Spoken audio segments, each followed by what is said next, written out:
ഗ്രാമത്തിലെ പുരാതനമായ ദേവീക്ഷേത്രത്തിൽ നിന്നുള്ള ചെണ്ടമേളത്തിന്റെ ഘനഗാംഭീര്യം കാറ്റിലൂടെ ഒഴുകിയെത്തിക്കൊണ്ടിരുന്നു.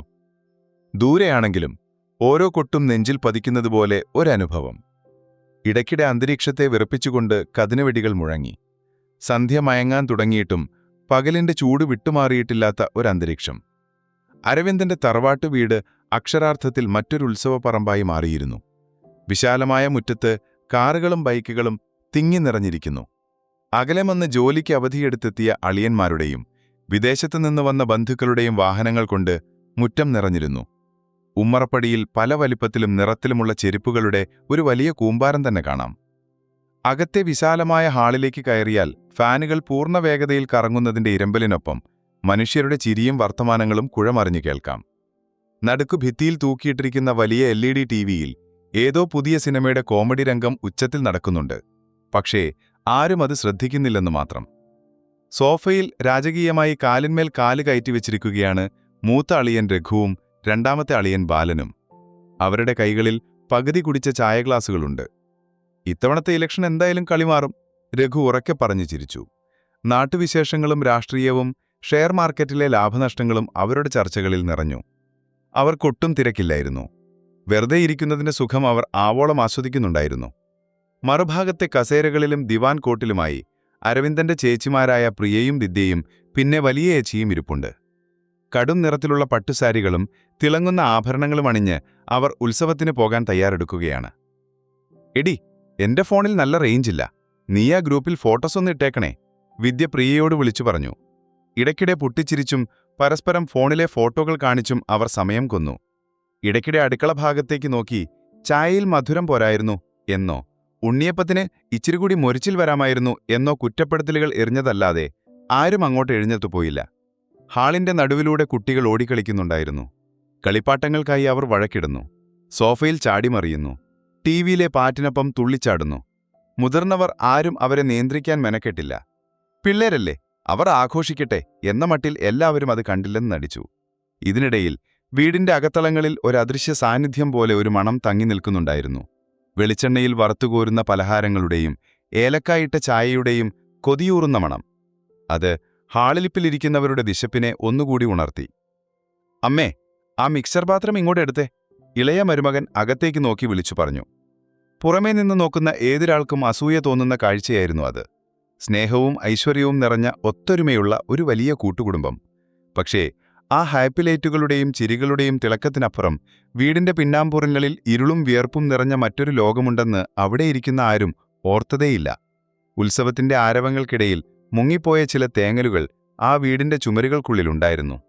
അങ്ങനെ പുറത്തെ ചെണ്ടമേളത്തിനൊപ്പം വീടിനുള്ളിലെ ആഘോഷവും കൊഴുക്കുമ്പോൾ അരവിന്ദന്റെ വരവും കാട്ട് ആ വീട് ഒരു സ്ഫോടനാത്മകമായ നിമിഷത്തിലേക്ക് അടുക്കുകയായിരുന്നു. ഹാളിന്റെ ആഡംബരങ്ങളിൽ നിന്നും തണുപ്പിൽ നിന്നും കിലോമീറ്ററുകൾ അകലെയാണെന്ന് തോന്നും ആ വീടിന്റെ അടുക്കള കണ്ടാൽ. അവിടെ ഫാനിന്റെ കാറ്റ് എത്തിനോക്കുന്നു പോലുമില്ല. പകരം എക്സോസ്റ്റ് ഫാനിന്റെ മുറൽ ചെയ്യും ഗ്യാസ് സ്റ്റവിൽ നിന്നുള്ള ചൂടും മാത്രമാണ് അവിടെ നിറഞ്ഞു നിന്നത്. ആ ഇടുങ്ങിയ മുറിയിൽ പുകയ്ക്കും ചൂടിനും നടുവിൽ ഹരിത തനിച്ചായിരുന്നു. അവൾ സാരിത്തുമ്പുകൊണ്ട് മുഖത്തെ വിയർപ്പൊപ്പാൻ ശമിച്ചു.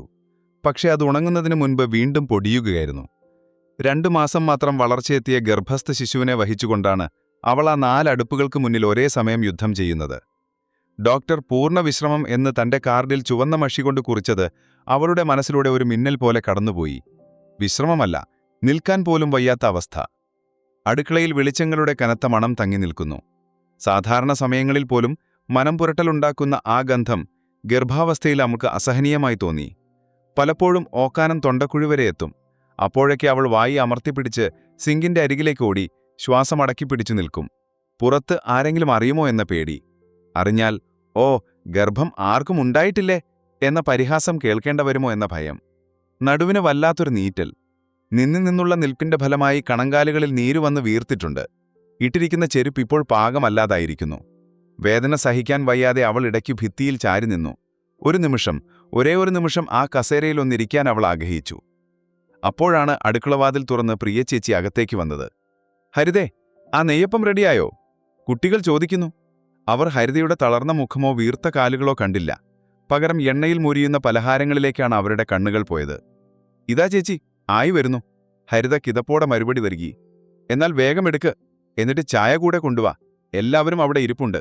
ഒരു പാത്രം നിറയെ പലഹാരങ്ങളുമായി പ്രിയ തിരികെ പോയി. പോകുമ്പോൾ ഫാൻ ഇച്ചിരി കൂട്ടിയിടാൻ പറയണേ എന്ന് പുറത്തുള്ളവരോട് വിളിച്ചു പറയുന്നതും ഹരിത കേട്ടു. അവൾ നെടുവീർപ്പിട്ടു. സിങ്കിൽ കഴുകാത്ത പാത്രങ്ങളുടെ വലിയൊരു മല തന്നെയുണ്ട്. ചായക്കപ്പുകൾ, പലഹാരപാത്രങ്ങൾ, ഉച്ചയ്ക്കത്തെ ഊണിന്റെ ബാക്കി എല്ലാം അവളെ നോക്കി പല്ലിളിക്കുന്നു. സുമതി അമ്മ ഇടയ്ക്ക് വന്നു നോക്കി. മോളെ, ഉള്ളിവട കൂടി ഉണ്ടാക്കിയാലോ? രഘുവിന് വലിയ ഇഷ്ടമാ. അതൊരു ചോദ്യമായിരുന്നില്ല, കൽപ്പിക്കലായിരുന്നു. അമ്മേ, എനിക്ക് വല്ലാത്ത നടുവേദനയാ. അതൊക്കെ അങ്ങനെ ഉണ്ടാകും. ഞാനൊക്കെ ഗർഭിണിയായിരിക്കുമ്പോൾ 10 പറ നെല്ല് പുഴുങ്ങിയിട്ടുണ്ട്. നീ വേഗം കാര്യം നോക്ക്. അമ്മ സാരിത്തുമ്പുകൊണ്ടും മുഖം തുടച്ച് പുറത്തെ ചിരികളിലേക്ക് തിരികെ പോയി. സ്വന്തം അമ്മയെ അവൾ ഓർത്തുപോയി. ഫോണെടുത്ത് അമ്മയെ ഒന്ന് വിളിക്കാൻ പോലും സമയം കിട്ടിയിട്ടില്ല. പുറത്തെ ആരവങ്ങൾക്കിടയിൽ താനൊരു വേലക്കാരിയേക്കാൾ കഷ്ടമാണല്ലോ എന്ന ചിന്ത അവരുടെ കണ്ണ് നനയിച്ചു. അവൾ ജനലിലൂടെ പുറത്തേക്ക് നോക്കി. ഇരുട്ടു വീണു തുടങ്ങിയിരിക്കുന്നു. ഗേറ്റിന്റെ ശബ്ദം കേൾക്കാൻ അവൾ കാത്തോർത്തു. അരവിന്ദൻ. അവൻ മാത്രമാണ് ഏക ആശ്വാസം. അവൻ വന്നാൽ അവനെങ്കിലും തന്നെ ഒന്ന് മനസ്സിലാക്കുമല്ലോ എന്ന പ്രതീക്ഷയിൽ വേദന കടിച്ചമർത്തി അവൾ വീണ്ടും സവാള അരിയുന്നതിലേക്ക് ശ്രദ്ധ തിരിച്ചു. കണ്ണിൽ നിന്ന് വരുന്ന വെള്ളം സവാളയുടേതാണോ അതോ സങ്കടത്തിൻ്റെതാണോ എന്ന് അവൾക്ക് തന്നെ തിരിച്ചറിയാൻ കഴിയാത്ത അവസ്ഥയിലായിരുന്നു അപ്പോൾ അവൾ. ഓഫീസിലെ ഫയലുകൾക്കും കമ്പ്യൂട്ടർ സ്ക്രീനിനു മുന്നിലെ നീണ്ട നേരത്തെ യുദ്ധത്തിനു ശേഷം ബൈക്ക് വീടിന്റെ ഗേറ്റിനരികിലേക്കെത്തുമ്പോൾ സമയം സന്ധ്യ കഴിഞ്ഞിരുന്നു. അരവിന്ദന്റെ ശരീരമാകെ തളർന്നിരുന്നു. തോളിലെ ബാഗിന് കനം കൂടിയതുപോലെ. മനസ്സിൽ നിറയെ വീട്ടിലെത്തി കുളിച്ച് ഫാനിന്റെ ചുവട്ടിലൊന്ന് കിടക്കണം എന്ന ചിന്ത മാത്രമേ ഉണ്ടായിരുന്നുള്ളൂ. ദൂരെ നിന്ന് നോക്കുമ്പോൾ വീടൊരു ദീപാലങ്കാര പന്തൽ പോലെ തോന്നി. എല്ലാ മുറികളിലെയും ലൈറ്റുകൾ തെളിയിച്ചിട്ടുണ്ട്. ഗേറ്റ് തുറന്ന് അകത്തേക്ക് കയറിയപ്പോൾ മുറ്റത്തെ വാഹനങ്ങളുടെ തിരക്ക് കണ്ട് അവന്റെ ചുണ്ടിൽ നേരിയൊരു പുഞ്ചിരി വിരിഞ്ഞു. എല്ലാവരും എത്തിയിട്ടുണ്ട്. ഇത്തവണത്തെ ഉത്സവം പൊടി പൊടിക്കും, അവൻ മനസ്സിലോർത്തു. കുടുംബം ഒത്തുചേരുന്നതിന്റെ സന്തോഷം അവന്റെ ക്ഷീണത്തെ ഒരു നിമിഷത്തേക്ക് മറച്ചുപിടിച്ചു.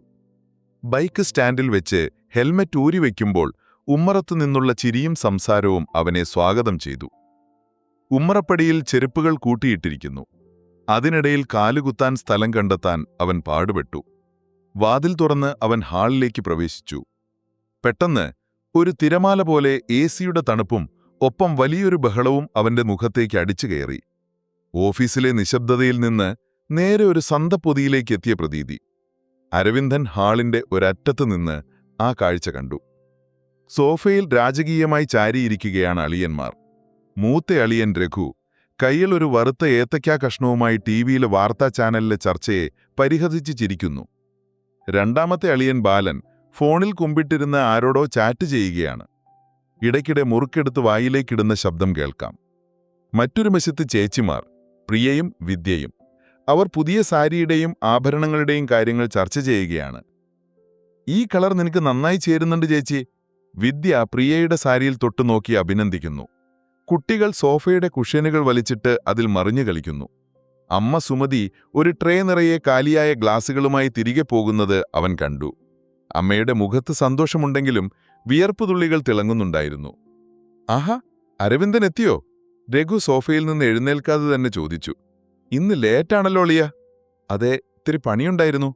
അരവിന്ദൻ ബാഗ് ടീപ്പോയുടെ അരികിൽ വെച്ചു. അവൻ ഷർട്ടിന്റെ മുകളിലത്തെ ബട്ടൺ അഴിച്ചുകൊണ്ട് ചുറ്റും നോക്കി. അവന്റെ കണ്ണുകൾ പരതിയത് ഒരാളെ മാത്രമാണ്, ഹരിതയെ. ഈ ബഹളത്തിനിടയിൽ, ഈ ചിരികൾക്കിടയിൽ, ഈ സന്തോഷത്തിനിടയിൽ തന്റെ ഭാര്യ എവിടെ? രാവിലെ പോകുമ്പോൾ അവൾ പറഞ്ഞതാണ്, ഏട്ടാ, നടുവേദന സഹിക്കാൻ വയ്യ, ഇന്ന് ലീവ് എടുത്താലോ എന്ന്. അന്ന് താൻ തിരക്കായതുകൊണ്ട് ശ്രദ്ധിക്കണം എന്ന് മാത്രം പറഞ്ഞിറങ്ങിയതാണ്. അവൻ പ്രതീക്ഷിച്ചത് സോഫയുടെ ഏതെങ്കിലും ഒരു കോണിൽ ക്ഷീണം മാറ്റാൻ അവൾ വിശ്രമിക്കുന്നുണ്ടാകുമെന്നാണ്, അല്ലെങ്കിൽ ചേച്ചിമാരുടെ കൂടെ ഇരുന്ന് സംസാരിക്കുന്നുണ്ടാകുമെന്നാണ്. പക്ഷേ ആ ഹാൾ മുഴുവൻ കണ്ണോടിച്ചിട്ടും അവളെ കണ്ടില്ല. പകരം അവൻ കണ്ടത് ടീപ്പോയിൽ നിരത്തിവെച്ചിരിക്കുന്ന പാത്രങ്ങളാണ്. നിറയെ എണ്ണപ്പലഹാരങ്ങൾ, ചൂടുള്ള ചായക്കപ്പുകൾ, ആസ്വദിച്ച് കഴിക്കുന്ന ബന്ധുക്കൾ. ആ നിമിഷം ഹരിത എവിടെയാണെന്ന് അവന് മനസ്സിലായി. അവന്റെ ഉള്ളിലെ സന്തോഷം കെട്ടടങ്ങി. പകരം വല്ലാത്തൊരു അസ്വസ്ഥത നെഞ്ചിൽ പുകയാൻ തുടങ്ങി. ഉമ്മറത്ത് കണ്ട ചെരുപ്പുകൂട്ടങ്ങളും ഹാളിലെ ചിരിയും ഇപ്പോൾ അവന് അരോചകമായി തോന്നി. നിനക്ക് ചായ എടുക്കട്ടെ അരവിന്ദ? പ്രിയ ഫോണിൽ നിന്ന് കണ്ണെടുക്കാതെ ചോദിച്ചു. അടുക്കളയിൽ ഇരിപ്പുണ്ട്, ഹരിതയോട് പറഞ്ഞാൽ മതി. ആ മറുപടിയിലെ നിസാരത അരവിന്ദനെ വല്ലാതെ വേദനിപ്പിച്ചു. ഹരിതയോട് പറഞ്ഞാൽ മതി എന്നതായത് അവളവിടെ പണിയെടുക്കാൻ ബാധ്യസ്ഥയാണ് എന്നൊരു ധ്വനി.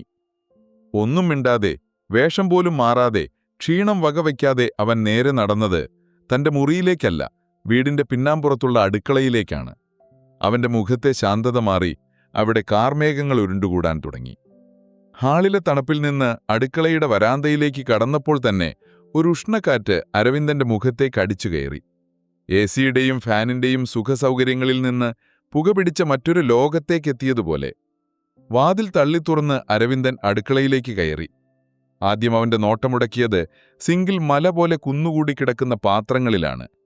ഉച്ചയ്ക്ക് കഴിച്ചതിന്റെയും ചായ കുടിച്ചതിന്റെയും പലഹാരമുണ്ടാക്കിയ പാത്രങ്ങളുടെയും വലിയൊരു കൂമ്പാരം. അതിൽ നിന്ന് ഈച്ചകൾ പറക്കുന്നുണ്ടായിരുന്നു. അരവിന്ദന്റെ നോട്ടം സാവധാനം അടുപ്പിലേക്ക് നീങ്ങി. 4 ബർണറുകളും കത്തിക്കൊണ്ടിരിക്കുകയാണ്. ഒന്നിൽ സാമ്പാർ തിളച്ചുമറിയുന്നു, മറ്റൊന്നിൽ ചായപാത്രം, അടുത്തതിൽ കറിവേപ്പില താളിക്കുന്നതിന്റെ ശബ്ദം കേൾക്കാം. വല്ലാത്തൊരു ചൂടാ മുറിയിലാകെ തളം കെട്ടി നിൽക്കുകയാണ്. എക്സോസ്റ്റ് ഫാൻ കറങ്ങുന്നുണ്ടെങ്കിലും ആ ചൂടിനെ പുറന്തള്ളാൻ അതിന് കഴിയുന്നില്ലായിരുന്നു. അവൻ അവളെ കണ്ടു, ഹരിതയെ കണ്ടു. അവൾ അവന് പുറംതിരിഞ്ഞ് നിൽക്കുകയായിരുന്നു. കൗണ്ടർ ടോപ്പിന് അഭിമുഖമായി നിന്ന് സവാള അരിയുകയാണ്. അവളുടെ പഴയ നൈറ്റ് വിയർപ്പിൽ കുതിർന്ന് മുതുകിൽ ഒട്ടിപ്പിടിച്ചിരിക്കുന്നു. മുടി വാരിക്കെട്ടിയിട്ടുണ്ടെങ്കിലും വിയർപ്പുതുള്ളികൾ കഴുത്തിലൂടെ ഒലിച്ചിറങ്ങുന്നത് അവന് വ്യക്തമായി കാണാമായിരുന്നു. അവൻ വിളിക്കാൻ തുടങ്ങിയതാണ്. പക്ഷേ അതിനു മുൻപ് അവൾ ചെയ്തൊരു കാര്യം അവന്റെ വാക്കുകളെ തൊണ്ടയിൽ തന്നെ കുരുക്കിക്കളഞ്ഞു. പെട്ടെന്നാണ് അവൾ കയ്യിലെ കത്തി പാഴയിട്ട് വായ പൊത്തിപ്പിടിച്ച് സിങ്കിന് നേരെ കുനിഞ്ഞത്. ഓക്കാനം വന്നെങ്കിലും പുറത്താരും കേൾക്കാതിരിക്കാൻ അവൾ അത് കഷ്ടപ്പെട്ട് അമർത്തിപ്പിടിച്ചു. ശരീരം വിറയ്ക്കുന്നുണ്ടായിരുന്നു. അവൾ ഇടത് കൈകൊണ്ട് വയറ്റിൽ മുറുകെ പിടിച്ചു. ഗർഭകാലത്തെ ഛർദിലിന്റെ അസ്വസ്ഥത അവൾ പല്ല് കടിച്ച് സഹിക്കുകയാണ്. 2 നിമിഷം അവൾ അങ്ങനെ തന്നെ നിന്നു. പിന്നെ ഒരു ദീർഘശ്വാസമെടുത്ത് മുഖം കഴുകി സാരിത്തുമ്പിൽ മുഖമൊപ്പി വീണ്ടും സവോള അരിയുന്നതിലേക്ക് തിരിഞ്ഞു. ഒന്നും തിരിഞ്ഞു നോക്കാതെ, യാന്ത്രികമായ ഒരു യന്ത്രത്തെപ്പോലെ. അരവിന്ദന്റെ ഹൃദയം നുറുങ്ങിപ്പോയി. കുറ്റബോധം കൊണ്ട് അവന്റെ തല താഴ്ന്നു. ഹരിതേ! അവന്റെ ശബ്ദം വല്ലാതെ ഇടറി. അവൾ ഞെട്ടിത്തിരിഞ്ഞു. അരവിന്ദനെ കണ്ടതും അവളുടെ മുഖത്ത് പരിഭ്രമം നിറഞ്ഞു. അവൾ വേഗം വിയർപ്പ് തുടച്ച് ക്ഷീണം മറച്ചുവെച്ച് ചിരിക്കാൻ ശ്രമിച്ചു. ഏട്ടാ, എപ്പോഴാ വന്നത്? ഞാൻ അറിഞ്ഞില്ല. ചായ ഞാനിപ്പോൾ എടുത്തുതരാം. അവൾ ധൃതിയിൽ ഗ്യാസ് സ്റ്റൗവിനടുത്തേക്കു നീങ്ങി. അരവിന്ദൻ ഓടിച്ചെന്ന് അവളുടെ കൈയിൽ പിടിച്ചു. അവളുടെ കൈകൾ തണുത്തു വിറയ്ക്കുന്നുണ്ടായിരുന്നു. മുഖം വിളറി വെളുത്തിരിക്കുന്നു. കണ്ണിന് താഴെ കറുപ്പ് പടർന്നിരിക്കുന്നു. നീ ഇതെന്താ ഹരിതേ ഈ കാണിക്കുന്നത്? അരവിന്ദൻ അവളുടെ തോളിൽ പിടിച്ചുലച്ചു. നിനക്ക് വയ്യെന്ന് ഡോക്ടർ പറഞ്ഞതല്ലേ? എന്നിട്ടും നീ എന്തിനാ ഈ ആത്മഹത്യയ്ക്ക് നിൽക്കുന്നത്? ഹരിത തലതാഴ്ത്തി. അത് പിന്നെ ചേച്ചിമാരും കുട്ടികളുമൊക്കെ വന്നതല്ലേ ഏട്ടാ. അവർക്ക് വിശക്കില്ലേ? അവർക്ക് വിശക്കുമെന്ന് കരുതി നീ ഇവിടെ മരിച്ചു വീഴണമെന്നുണ്ടോ? അമ്മയെവിടെ? ചേച്ചിമാരെവിടെ? അരവിന്ദൻ ചുറ്റും നോക്കി. അമ്മ പുറത്ത് അവർക്ക് പലഹാരം വിളമ്പുക. ചേച്ചിമാർ കഥ പറഞ്ഞിരിക്കുക. സാരമില്ല ഏട്ടാ, ഉത്സവമല്ലേ, വിരുന്നുകാർ വരുമ്പോൾ നമ്മളല്ലേ നോക്കേണ്ടത്. ഹരിത അവനെ സമാധാനിപ്പിക്കാൻ ശ്രമിച്ചു. അരവിന്ദൻ അവളുടെ കാലുകളിലേക്ക് നോക്കി. രാവിലെ കണ്ടതിനേക്കാൾ ഇരട്ടിയായി നീര് വന്ന് കാലുകൾ വീർത്തിരിക്കുന്നു. ചെരുപ്പ് പോലും ഇടാൻ പറ്റാത്ത അവസ്ഥ. എന്നിട്ടും മണിക്കൂറുകളായി അവൾ ഈ നിൽപ്പു നിൽക്കുകയാണ്. വിരുന്നുകാരോ? അരവിന്ദൻ പുച്ഛത്തോടെ ചിരിച്ചു. സ്വന്തം സഹോദരന്റെ ഭാര്യ ഗർഭിണിയായി അവശയായി നിൽക്കുമ്പോൾ സോഫയിൽ കിടന്നു ചിരിക്കുന്നവരാണോ വിരുന്നുകാർ? അതോ സ്വന്തം മരുമകൾ അടുക്കളയിൽ തളർന്നു വീഴാറായതൊന്നും കാണാതെ മരുമക്കൾക്ക് ചായയും വടയും വിളമ്പുന്ന അമ്മയാണോ ആതിഥേയ? അരവിന്ദന്റെ കണ്ണുകളിൽ നിന്ന് ദേഷ്യത്തിന്റെ തീപ്പൊരികൾ ചിതറിത്തെരിച്ചു. മതി, നീ ഇനി ഇവിടെ നിൽക്കണ്ട. അവൻ സ്റ്റൗവിന്റെ നോബുകൾ ഓരോന്നായി ഓഫ് ചെയ്തു. ഏട്ടാ, കറിയായില്ല. ഹരിത തടയാൻ ശ്രമിച്ചു. കറിയില്ലെങ്കിൽ ആരും ചത്തുപോകില്ല. അരവിന്ദൻ അവളുടെ കയ്യിൽ മുറുകെ പിടിച്ചു. നീ വാ, ബാക്കി ഞാൻ ചോദിച്ചോളാം. അവളുടെ എതിർപ്പുകളെ വകവയ്ക്കാതെ അരവിന്ദൻ അവളെയും കൂട്ടി ഹാളിലേക്ക് നടന്നു. അവന്റെ ഓരോ ചുവടിലും വർഷങ്ങളായി ആ വീട്ടിൽ തളം കെട്ടിനിന്ന അസമത്വങ്ങളെ പൊളിച്ചെഴുതാനുള്ള വാശി നിറഞ്ഞു നിന്നിരുന്നു. അരവിന്ദൻ അടുക്കളയിൽ നിന്ന് ഹാളിലേക്ക് നടന്നു. അവന്റെ ഓരോ ചുവടിലും ഭൂമി കുലുങ്ങുന്നതുപോലെയൊരു രോഷം നിറഞ്ഞു നിന്നിരുന്നു. പിന്നിൽ പേടിച്ചരണ്ട കണ്ണുകളുമായി ഹരിത വാതിൽക്കൽ തന്നെ നിന്നുപോയി. ഹാളിലേക്ക് കയറിയപ്പോൾ എയർ കണ്ടീഷനിന്റെ തണുപ്പ് അവന്റെ വിയർത്ത ശരീരത്തിൽ അടിച്ചെങ്കിലും ഉള്ളിലെ തീയെ അതൊട്ടും തണുപ്പിച്ചില്ല. ടിവിയിലെ കോമഡി ഷോയുടെ ശബ്ദം ചെവി തുളയ്ക്കുന്നതായി അവന് തോന്നി. അളിയന്മാരുടെ ചിരിയും കുട്ടികളുടെ ബഹളവും എല്ലാം കൂടി ഒരസഹനീയമായ ഇരമ്പതായി അവന്റെ തലച്ചോറിൽ മുഴങ്ങി. അവനെ കണ്ടതും സോഫയിലിരുന്ന വിദ്യ കയ്യിലെ ഒഴിഞ്ഞ ഗ്ലാസ് കാണിച്ചുകൊണ്ട് അലസമായി ചോദിച്ചു. ആഹാ, അരവിന്ദ, നീ വന്നോ? ചായ എവിടെ? അവളോട് വേഗം എടുക്കാൻ പറ. ഞങ്ങളിവിടെ കാത്തിരിക്കാൻ തുടങ്ങിയിട്ട് കുറേ നേരമായി. സിനിമ ക്ലൈമാക്സ് ആകാറായി. ആ വാക്കുകളായിരുന്നു അരവിന്ദന്റെ നിയന്ത്രണത്തിന്റെ അവസാനത്തെ നൂൽ പൊട്ടിച്ചത്. അവൻ മുന്നോട്ട് കുതിച്ചു. ടീപ്പോയിലിരുന്ന TV റിമോട്ട് കയ്യിലെടുത്തു. വിറയ്ക്കുന്ന കൈകളോടെ അവൻ പവർ ബട്ടൺ അമർത്തി. ടിവിയിലെ വെളിച്ചമണഞ്ഞു. ശബ്ദം നിലച്ചു. ഹാൾ പെട്ടെന്ന് ശ്മശാനമൂകമായി. എല്ലാവരും ഞെട്ടിത്തെരിച്ചുപോയി. രഘുവും ബാലനും സോഫയിൽ നിവർന്നിരുന്നു. ചേച്ചിമാർ ഫോണിൽ നിന്ന് തലയുയർത്തി. കുട്ടികൾ കളി നിർത്തി പേടിയോടെ നോക്കി. എന്താ അരവിന്ദ നീ ഈ കാണിക്കുന്നത്? രഘു അമ്പരത്തോടെ ചോദിച്ചു. കരണ്ട് പോയതാണോ? കരണ്ട് പോയതല്ല. അരവിന്ദന്റെ ശബ്ദം ഹാളിൽ ഇടിമുഴക്കം പോലെ പ്രതിധ്വനിച്ചു. ഞാൻ ഓഫ് ചെയ്തതാ. മതി. നിങ്ങളുടെയൊക്കെ ഈ നാടകം ഇതോടെ മതി. സുമതി അമ്മ അടുക്കളയിൽ നിന്ന് പാത്രങ്ങളുമായി ഓടിവന്നു. എന്താ ഇവിടെ ഒരു ബഹളം? അരവിന്ദൻ അമ്മയുടെ നേരെ തിരിഞ്ഞു. അവന്റെ കണ്ണുകൾ ചുവന്നിരുന്നു. ബഹളമോ? ഇവിടെ ഇത്രയും നേരം നടന്നതൊന്നും നിങ്ങൾക്ക് ബഹളമായി തോന്നിയില്ലല്ലോ അമ്മേ. ആ അടുക്കളയിൽ നിന്ന് കേൾക്കുന്ന നെടുംവീർപ്പുകളും പാത്രം കഴുകുന്ന ശബ്ദവുമൊന്നും ഈ ടിവിയിലെ ഒച്ചപ്പാടിനിടയിൽ ആരും കേട്ടില്ലല്ലോ. പ്രിയ എഴുന്നേറ്റു. നീ വെറുതെ ചൂടാവുന്നതെന്തിനാ? അവൾ അടുക്കള പണി ചെയ്യുന്നതിന് നീ എന്തിനാ ഞങ്ങളോട് തട്ടിക്കയറുന്നത്? അരവിന്ദൻ പ്രിയക്ക് നേരെ വിരൽ ചൂണ്ടി. അടുക്കളപ്പണിയോ? ചേച്ചി, നിങ്ങളും ഒരു സ്ത്രീയല്ലേ? 2 പ്രസവിച്ച ആളല്ലേ? 2 മാസം ഗർഭിണിയായ കാലിൽ നീരു വന്ന് നിൽക്കാൻ പോലും വയ്യാത്ത ഒരാളെക്കൊണ്ട് ഈ പട്ടാളത്തിന് മുഴുവൻ തിന്നാനുണ്ടാക്കിപ്പിക്കുന്നതാണോ നിങ്ങളുടെ അടുക്കളപ്പണി? ഹാളിൽ നിശബ്ദത കനത്തു. അരവിന്ദൻ അളിയന്മാരുടെ നേരെ തിരിഞ്ഞു. നിങ്ങളോ? അളിയൻ എന്ന പദവിയും വെച്ച് രാജാക്കന്മാരെ പോലെ ഇവിടെ വന്നിരുന്നാ മതിയോ? സ്വന്തം ഭാര്യമാരെ നിങ്ങളിങ്ങനെ പണിയെടുപ്പിക്കോ? അവരൊരു ഗ്ലാസ് വെള്ളം എടുക്കാൻ വൈകിയാൽ നിങ്ങൾ സഹിക്കോ? ബാലൻ എന്തോ പറയാൻ തുനിഞ്ഞു. പക്ഷേ അരവിന്ദന്റെ നോട്ടം കണ്ട് അയാൾ വായടച്ചു. ഉത്സവമോ? അരവിന്ദൻ പുച്ഛത്തോടെ ചിരിച്ചു. എന്താ ഈ വാക്കിന്റെ അർത്ഥം? എല്ലാവരും സന്തോഷിക്കുന്നതല്ലേ ഉത്സവം? അതോ ഒരാളെ ബലിയാക്കി അയാളുടെ കണ്ണീരിനു മുകളിൽ ബാക്കിയുള്ളവർ ചിരിച്ചുല്ലസിക്കുന്നതാണോ നിങ്ങളുടെ ഉത്സവം? അവൻ വിദ്യയുടെയും പ്രിയയുടെയും മുഖത്ത് മാറി മാറി നോക്കി. നിങ്ങളിവിടെ വിരുന്നുകാരായി വന്നതാണ്, ശരിയാണ്. പക്ഷെ വിരുന്നുകാരെന്ന് പറഞ്ഞാൽ വീട്ടുകാരിയെക്കൊണ്ട് അടിമപ്പണിയെടുപ്പിക്കുന്നവരല്ല. സ്വന്തം അനിയന്റെ ഭാര്യ, അവളും ഈ വീട്ടിലെ ഒരു അംഗമാണ്, മനുഷ്യനാണ് എന്ന പരിഗണനയെങ്കിലും നിങ്ങൾ കൊടുക്കണമായിരുന്നു. സുമതി അമ്മ ഇടയ്ക്ക് കയറി പറഞ്ഞു. മോനെ, അതൊക്കെ പെണ്ണുങ്ങളുടെ കടമയല്ലേ? കടമയോ? അരവിന്ദൻ അലറി. എങ്കിൽ ആ കടമ ഇവിടെയുള്ള എല്ലാ പെണ്ണുങ്ങൾക്കും ബാധകമല്ലേ? എന്തേ അമ്മയുടെ മക്കൾക്ക് ആ കടമയില്ലേ? അവർക്ക് കയ്യും കാലും അനക്കാൻ പാടില്ലേ? അതോ മരുമകളായാൽ പിന്നെ യന്ത്രമാണോ? അരവിന്ദൻ കിതക്കുന്നുണ്ടായിരുന്നു. അവന്റെ ഓരോ ചോദ്യവും കൂർത്ത മുനയുള്ള അമ്പുകൾ പോലെ അവിടെ ഇരുന്നവരുടെ മനസാക്ഷിയിലേക്ക് തറച്ചു കയറി. ആഡംബരത്തിന്റെ പുറമോടിയിൽ ഒളിപ്പിച്ചുവെച്ചിരുന്ന സ്വാർത്ഥത അരവിന്ദന്റെ വാക്കുകളിൽ ഉരുകിയൊലിക്കാൻ തുടങ്ങിയിരുന്നു. വാതിൽക്കൽ ഇതെല്ലാം കേട്ട് വിതുമ്പിക്കൊണ്ട ഹരിത നിൽക്കുന്നുണ്ടായിരുന്നു. അവൾക്കു വേണ്ടി ആദ്യമായി ഒരാൾ ശബ്ദമുയർത്തിയിരിക്കുന്നു. അരവിന്ദന്റെ ചോദ്യങ്ങൾക്കു മുന്നിൽ ആ ഹോൾ അക്ഷരാർത്ഥത്തിൽ മരവിച്ചുപോയിരുന്നു. TV ഓഫായപ്പോഴുണ്ടായ നിശബ്ദതയേക്കാൾ ഭീകരമായിരുന്നു ഇപ്പോൾ അവിടെ തളം കെട്ടി നിന്നിരുന്ന നിശബ്ദത. AC-യുടെ മൂളൽ മാത്രം കേൾക്കാം. സുമതി അമ്മയ്ക്ക് അരവിന്ദന്റെ വാക്കുകൾ താങ്ങാനായില്ല. സ്വന്തം മകൻ വിരുന്നുകാരുടെ മുന്നിൽ വെച്ച് തന്നെ ചോദ്യം ചെയ്തത് അവരുടെ അഭിമാനത്തിന് മുറിവേൽപ്പിച്ചു.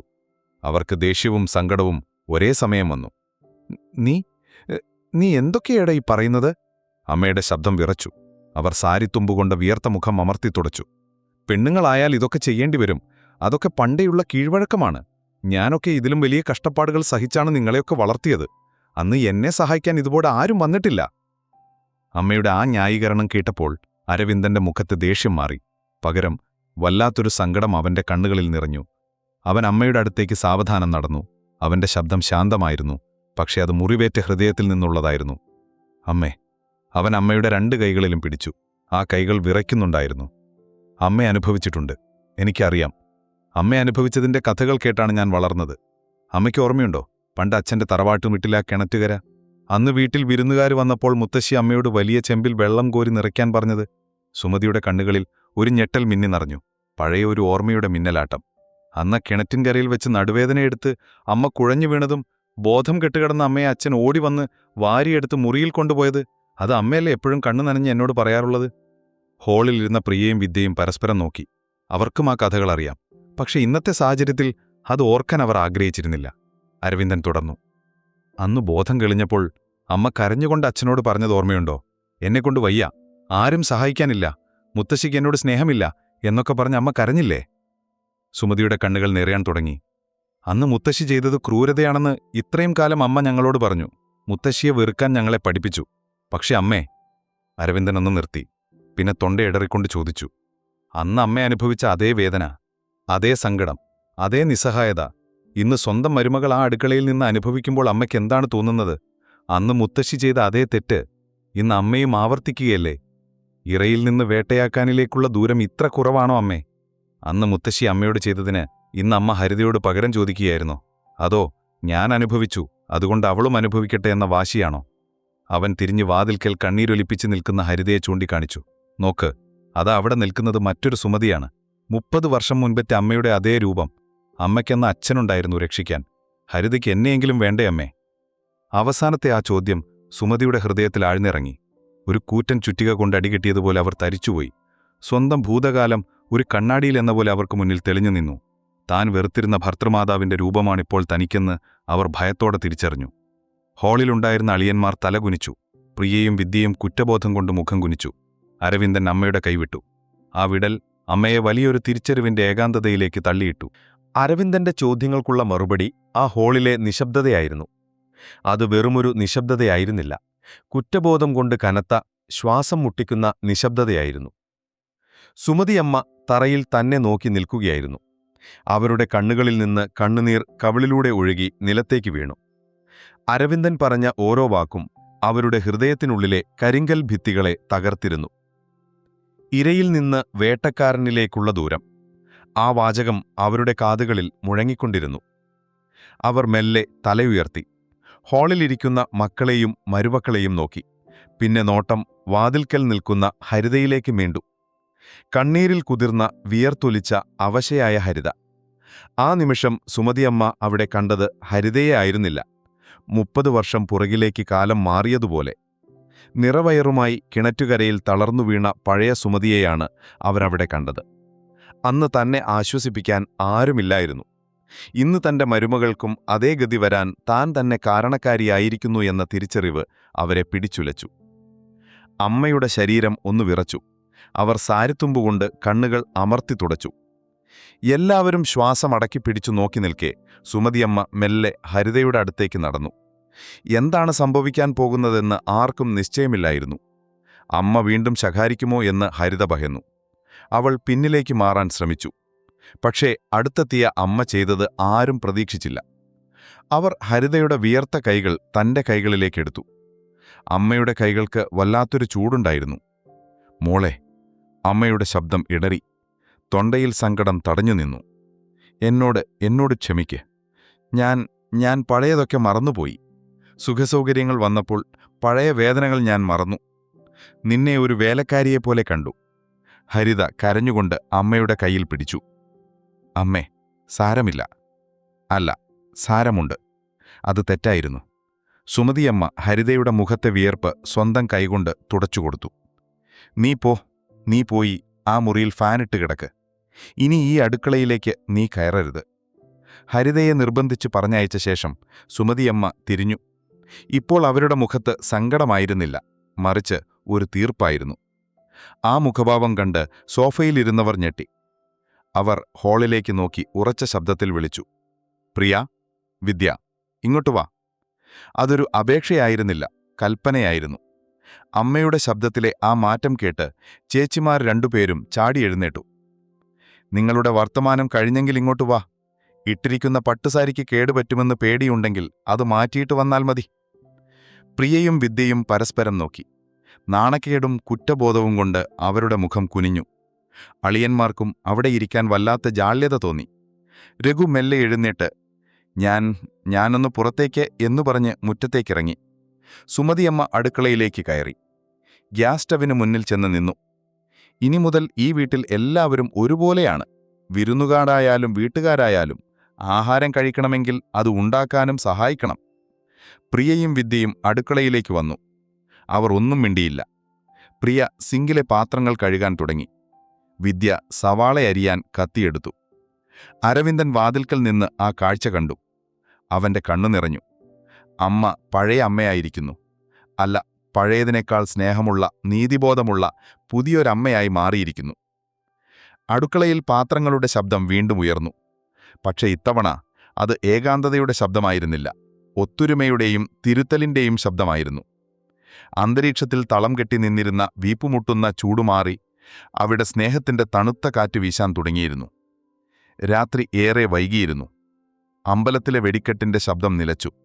ദൂരെ എവിടെയോ കേൾക്കുന്ന ചെണ്ടമേളത്തിന്റെ നേർത്ത താളം മാത്രമേ ഇപ്പോൾ അന്തരീക്ഷത്തിലുള്ളൂ. ആ തറവാറ്റുവീട് ഇപ്പോൾ ശാന്തമാണ്. കുറച്ചു മുൻപ് വരെ അവിടെയുണ്ടായിരുന്ന പൊട്ടിച്ചിരികളും TV ശബ്ദങ്ങളും അഹങ്കാരത്തിന്റെ മുഴക്കങ്ങളുമെല്ലാം അടങ്ങിയിരിക്കുന്നു. പക്ഷേ ആ നിശബ്ദതയിൽ ഒരു വലിയ ആശ്വാസത്തിന്റെ തണുപ്പുണ്ടായിരുന്നു. അടുക്കളയിൽ ഇപ്പോൾ പാത്രങ്ങളുടെ കലമ്പൽ ശബ്ദം കേൾക്കാം. പക്ഷേ അത് ഒരാളുടേതല്ല. പ്രിയയും വിദ്യയും സാരിത്തുമ്പ് അരയിൽ കുത്തി പാത്രങ്ങൾ കഴുകുകയാണ്. അവരുടെ മുഖത്ത് നേരത്തെ ഉണ്ടായിരുന്ന പുച്ഛമോ അലസതയോ ഇല്ല. പകരം ചെയ്ത തെറ്റിന്റെ കുറ്റബോധം നിഴലിക്കുന്നുണ്ട്. ഇത്രയും പാത്രം ഈ കുട്ടി എങ്ങനെയാ ഒറ്റയ്ക്ക് കഴുകിയത് എന്ന് പ്രിയ അറിയാതെ പറഞ്ഞുപോയി. സിങ്കിലെ കറ പിടിച്ച പാത്രങ്ങൾ തേച്ചു കഴുകുമ്പോൾ അവളുടെ കൈകൾ വേദനിക്കുന്നുണ്ടായിരുന്നു. അപ്പോഴാണ് ഹരിത അനുഭവിച്ച വേദനയുടെ ആഴം ശരിക്കും അവർക്ക് മനസ്സിലായത്. സുമതിയമ്മ സ്റ്റവിനരികിൽ നിന്ന് കറികൾ ഓരോന്നായി പാത്രങ്ങളിലേക്ക് മാറ്റുകയാണ്. അവരുടെ ചുണ്ടുകൾ മുറുകിയിരുന്നു. ഇടയ്ക്കിടയ്ക്ക് അവർ നെടുവീർപ്പിടുകയായിരുന്നു. തന്റെ മകൻ ഇന്ന് തന്നെ പഠിപ്പിച്ച പാഠം ഇനി ഒരിക്കലും മറക്കില്ലെന്ന് ആ അമ്മ ഉള്ളിൽ പ്രതിജ്ഞയെടുക്കുന്നതുപോലെ തോന്നി. ഹാളിൽ അളിയന്മാർ ഇത്തവണ സോഫയിൽ കാലും കയറ്റിവെച്ചിരിക്കുകയായിരുന്നില്ല. അവർ ഡൈനിങ് ടേബിളിലെ കസേരകൾ നേരെയിടാനും വെള്ളമെടുത്തു വയ്ക്കാനും സഹായിക്കുന്നുണ്ടായിരുന്നു. അരവിന്ദന്റെ ഒറ്റ പൊട്ടിത്തെറി ആണുങ്ങൾക്കിടയിലുണ്ടായിരുന്ന വലിയൊരു ഈഗോയെ തകർത്തെറിഞ്ഞിരുന്നു. മുകളിലത്തെ മുറിയിൽ ഫാനിന്റെ കാറ്റേറ്റ് ഹരിത കിടക്കുകയായിരുന്നു. ശരീരത്തിന് നല്ല വേദനയുണ്ടെങ്കിലും മനസ്സിന് വല്ലാത്തൊരു ലാഘവം അവൾക്ക് തോന്നി. ജനലിലൂടെ പുറത്തെ നിലാവിനെ നോക്കിക്കിടക്കുമ്പോൾ വാതിൽ തുറന്ന് അരവിന്ദൻ കടന്നുവന്നു. അവന്റെ കയ്യിൽ ഒരു പ്ലേറ്റ് ചോറുണ്ടായിരുന്നു. അവൻ കട്ടിലിന്റെ അരികിൽ വന്നിരുന്നു. എഴുന്നേൽക്കണ്ട, കിടന്നോ, അവൻ സ്നേഹത്തോടെ പറഞ്ഞു. അവൻ ചോറ് ഉരുളയാക്കി അവളുടെ വായിലേക്ക് വെച്ചുകൊടുത്തു. അവളുടെ കണ്ണുകൾ നിറഞ്ഞു. തൊണ്ടയിൽ സങ്കടം വന്ന് തടഞ്ഞു നിന്നു. ഏട്ടാ, അവൾ വിതുമ്പി. എന്താ? അവൻ ചോദിച്ചു. എന്റെ കാരണം എല്ലാവർക്കും വിഷമമായില്ലേ? ഉത്സവമായിട്ട് എല്ലാവരും കൂടിയിട്ട്. അരവിന്ദൻ അവളുടെ ചുണ്ടിൽ വിരൽ വെച്ചു. നീ കാരണം ആർക്കും വിഷമമായിട്ടില്ല. അവരുടെ വിഷമം അവരുടെ തന്നെ തെറ്റുകൾ തിരിച്ചറിഞ്ഞതുകൊണ്ടാണ്. അത് നല്ലതാണ് ഹരിതേ. അവൻ അവളുടെ നീരുവന്ന കാലുകളിൽ മെല്ലെ തടകിക്കൊടുത്തു. ഇന്നത്തെ ദിവസം നമ്മൾ മറക്കില്ല. പക്ഷേ അത് സങ്കടത്തിന്റെ പേരിലാവില്ല, മാറ്റത്തിന്റെ പേരിലാവും. നോക്ക്, താഴെ പാത്രം കഴുകുന്ന ഒച്ച കേൾക്കുന്നില്ലേ? അതൊരു പുതിയ തുടക്കമാണ്. അടുക്കള ആരുടെയും സ്വന്തം സാമ്രാജ്യമല്ലെന്നും വീട് എന്നത് എല്ലാവരുടേതുമാണെന്നുള്ള തിരിച്ചറിവാണത്. ഹരിത അവന്റെ കയ്യിൽ മുറുകെ പിടിച്ചു. നന്ദിയേട്ടാ, എന്നെ ചേർത്തു പിടിച്ചതിന്. ഭാര്യയെ ചേർത്തു പിടിക്കാൻ ഭർത്താവിന് നന്ദി പറയേണ്ട കാര്യമില്ല. അതെന്റെ കടമയല്ല, അവകാശമാണ്. അവൻ അവളുടെ നെറ്റിയിൽ ചുംബിച്ചു. താഴെ അത്താഴം കഴിക്കാൻ എല്ലാവരും ഇരുന്നു. സുമതിയമ്മയും പ്രിയയും വിദ്യയും അളിയന്മാരും അരവിന്ദനും എല്ലാവരും ഒരുമിച്ച്. ആരും ആരെയും വിളമ്പാൻ കാത്തുനിന്നില്ല. അവരവർക്കുള്ളത് അവരവർ തന്നെ എടുത്തു കഴിച്ചു. സംസാരങ്ങൾ കുറവായിരുന്നു. പക്ഷേ അവിടെയുണ്ടായിരുന്ന സ്നേഹത്തിന് മുമ്പത്തേക്കാൾ സത്യസന്ധതയുണ്ടായിരുന്നു. അഭിനയങ്ങളില്ലാത്ത, ജാടകളില്ലാത്ത സ്നേഹം. ഭക്ഷണം കഴിച്ച് ലൈറ്റുകൾ അണയ്ക്കുമ്പോൾ സുമതിയമ്മ അരവിന്ദന്റെ മുറിക്ക് നേരെ ഒന്ന് നോക്കി. മനസ്സിൽ 1000 വട്ടം മാപ്പ് ചോദിച്ചു. പുറത്ത് ദൂരെ ഉത്സവപ്പറമ്പിൽ നിന്നുള്ള അവസാനത്തെ വെടിക്കെട്ട് ആകാശത്ത് വർണ്ണങ്ങൾ വിതറി. പക്ഷേ ആ വീട്ടിനുള്ളിൽ നടന്ന തിരുത്തലായിരുന്നു അവിടുത്തെ ഏറ്റവും വലിയ വിപ്ലവം. ചരിത്രം ആവർത്തിക്കാനുള്ളതല്ല, തിരുത്താനുള്ളതാണ് എന്ന വലിയ സത്യം ആ 4 ചുമരുകൾക്കുള്ളിൽ അന്ന് എഴുതി ചേർക്കപ്പെട്ടു. വീടുറക്കത്തിലേക്ക് വഴുതി വീണു. കൂടുതൽ നീതിയുള്ള, കൂടുതൽ സ്നേഹമുള്ള ഒരു പുതിയ പ്രഭാതത്തെ സ്വപ്നം കണ്ടുകൊണ്ട്.